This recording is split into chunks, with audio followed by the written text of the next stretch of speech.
पाई जाती है अधिकारियों की। देखिए, वर्तमान प्रशासन की जो नीतियां हैं वो डलहौजी वाली हो गई हैं, हड़प नीति हो गई है। उल्दन बांध के अंतर्गत जितने भी अन्नदाता किसान हैं, चाहे कुल्ले, पिपरिया, उल्दन, बहरौल, सारे अन्नदाता किसानों की ज़मीनें छीनी जा रही हैं। इतना प्रताड़ित किया जा रहा है कि अंग्रेज़ों के कार्यकाल का हम लोगों को थोड़ा सा आभास होने लगा है। हम लोग लगातार 2018 से अपने उल्दन बांध में जो भी समस्या, मूलभूत समस्याएं हैं, आपने 50% असिंचित जो भूमि कर दी।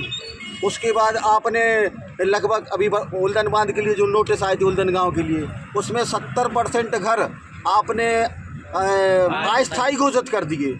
आप ये मान के चलिए, वर्तमान सरपंच का घर अस्थायी घोषित कर दिया।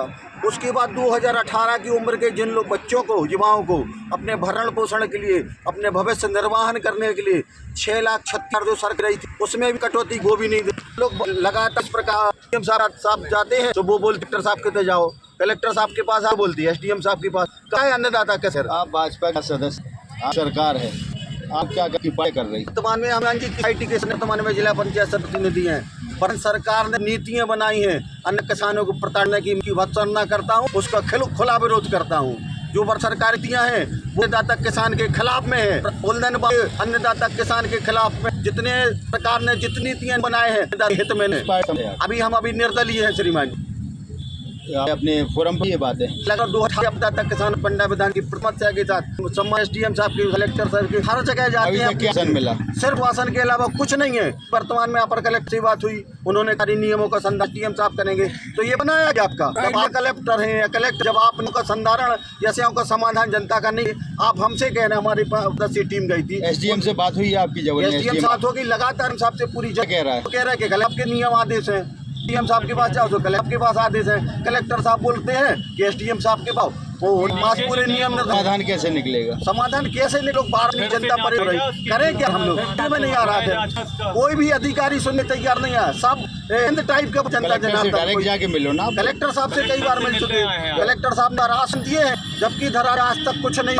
आप देखो दल पे उल्दन कैसे निकले? हमें आज तक हम जनता जनार्दन इस परेशान है। अन्य भूपेंद्र भैया गए थे, मैं कहा था एक बार आपके उल्दन में आएंगे, जिलाध्यक्ष के पास गए थे, वो कलेक्टर से बात की थी। मतलब नियमों का कोई समझ में नहीं, बिल्कुल गुमराह कर रहा है जनता को। उल्दन बांध की जनता को, किसान को लूटने के चक्कर में है प्रशासन।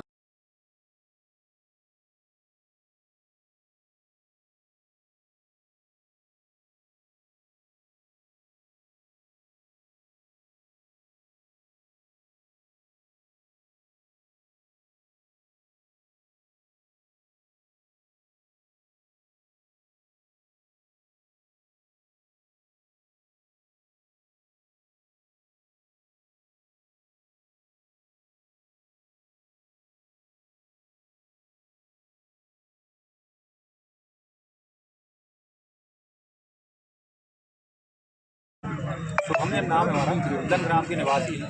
एक्चुअली उल्दन बांध स्थापन में लोगों के लिए नोटिस पड़ रहा है, जिसमें लोगों ने 2018 की गाइडलाइन उठा के 2021 हम लोगों को जो स्टे लगाया हुआ था वहाँ की ग्राम की ज़मीनों में कि आप 2018 के बाद से उसको बेच नहीं सकते, ना खरीद सकते हैं, ना उसका कुछ कर सकते हैं, उपयोग नहीं कर सकते। धारा 19 लगा रही। अब एक्चुअली इसमें धारा होती हैं, कुछ 11 धारा होती है, कुछ 19 होती है, जो भी धाराएं होती हैं तो इन्होंने लगा दी थी वहाँ पे।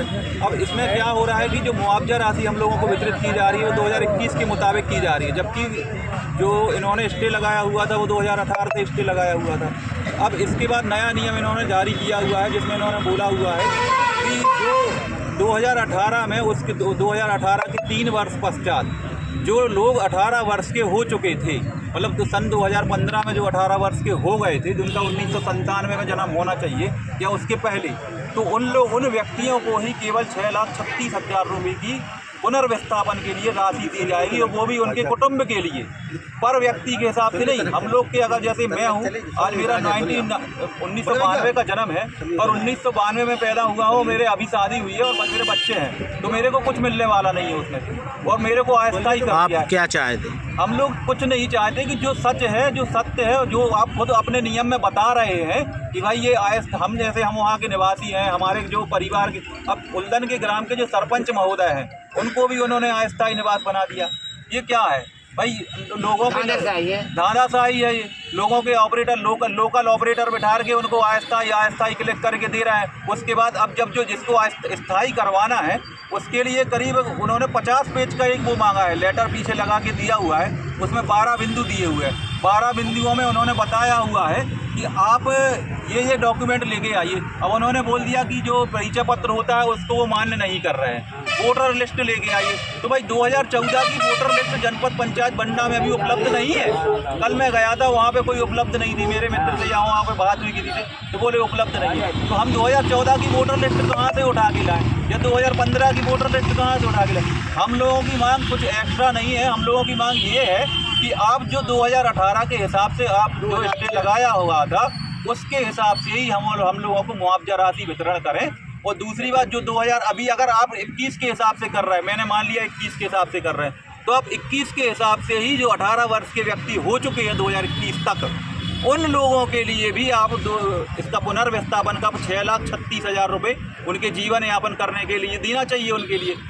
सर, जो बंडा ब्रांच सिंचाई परियोजना के अंतर्गत उल्लन गांव के लोग सैकड़ों की तादाद में यहाँ पर आए थे, किस पे सैकड़ों लिखा है? जो दशान सिंचाई परियोजना है उसमें उल्लन गाँव प्रभावित हो रहा है। वहाँ के हितग्राहियों को नोटिस दिए गए थे और एसडीएम सुनवाई की डेट तय की। उन्हें शंका थी कि उनको टाइम कम दिया गया और सुनवाई ठीक से नहीं होगी। उनको बता दिया गया कि जो नियम से जो भी उनके इश्यूज हैं वो सब खुल जाएंगे और उन्हें यदि किसी को लगता है कि समय कम है सुनवाई का तो एसडीएम द्वारा उन्हें समय दे दी। अच्छा, क्या और जो कार्रवाई एसडीएम के द्वारा जो आपने बताया उनको क्या की है? जो भी एक्ट के मुताबिक जो कार्रवाई निर्धारित है उनके द्वारा की जाएगी। और हम सबकी मंशा यही रहती है कि लोगों को परेशान ना होना पड़े और जो शासन द्वारा जो कुछ उनके लिए निर्धारित मुआवजा वगैरह वो दिया जाए। जो वहाँ के स्थायी निवासी हैं उनका कहना है कि हम लोगों को कागजों में अस्थायी निवासी बता दिया गया है, जिससे हम लोग मुआवजा के लिए अपात्र हो गए हैं। ये जांच का विषय है। यदि उन्हें लगता है कि वो स्थायी हैं, उनको अस्थायी गलत लिख दिया गया है, तो वो एसडीएम को अपना आवेदन देकर बता सकते हैं और उनके ऊपर जाँच कर कार्रवाई होगी।